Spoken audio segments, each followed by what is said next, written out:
White house में Netanyahu और Zelensky के साथ हाई प्रोफाइल मीटिंग के बाद ट्रंप ने ईरान पर खौफनाक हमले की धमकी दी है।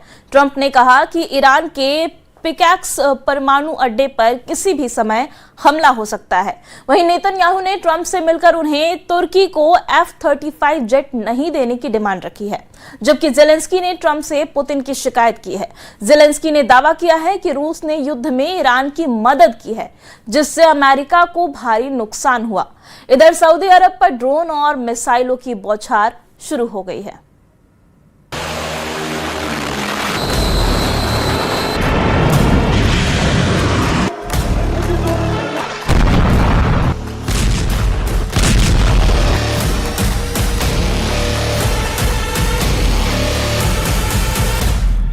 खाड़ी में बम फट रहे हैं, तेल के कुएं जल रहे हैं, तेल रिफाइनरी मिसाइलों की मार झेल रही है, तेल गलियारों में जहाजों की तबाही रुक नहीं रही है। लेकिन 2 दिनों से ट्रंप ने हमले को होल्ड कर रखा है।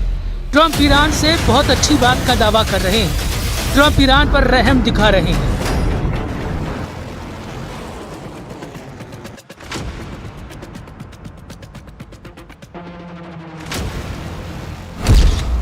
ट्रंप का दावा ईरान रो रहा है, इसलिए बमबारी बंद की।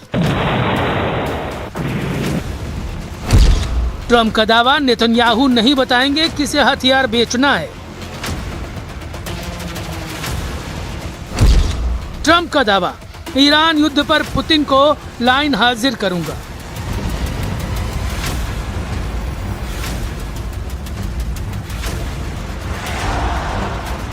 जब सऊदी अरब, जॉर्डन और इराक में ड्रोन हमले हो रहे हैं, जब ईरान समर्थित हुती लड़ाके सऊदी के तेल के कुएं जला रहे हैं, तब ट्रंप का साइलेंट हो जाना क्या बड़े तूफान का सिग्नल है?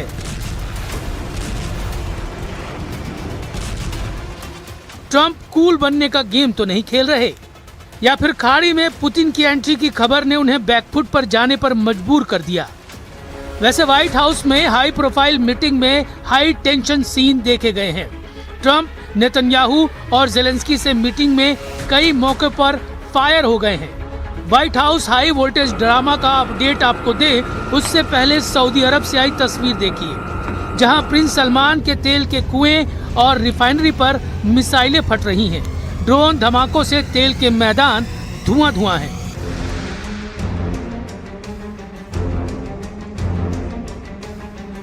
सैटेलाइट तस्वीर में एक धमाका दिख रहा है, लेकिन ऐसे दर्जन भर धमाके हुथी लड़ाकों ने किए हैं। सऊदी अरब के अबकैक तेल प्लांट को हुथी विद्रोहियों ने जला डाला है। लाल सागर के सबसे बड़े एक्सपोर्ट हब यानूब के पास जितने भी तेल सप्लाई साइट हैं, उन्हें हुथी लड़ाके ड्रोन बमों से दहला रहे हैं। हुथी फाइटर्स ने दावा किया कि ये हमले अमन के एयर स्पेस में सऊदी ड्रोन की घुसपैठ के जवाब में किया गया है।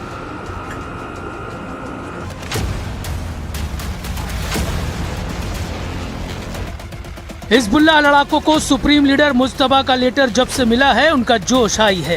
हिजबुल्लाह चीफ नईम कासिम ने ईरान के लिए जिहाद शुरू करने का ऐलान कर दिया है।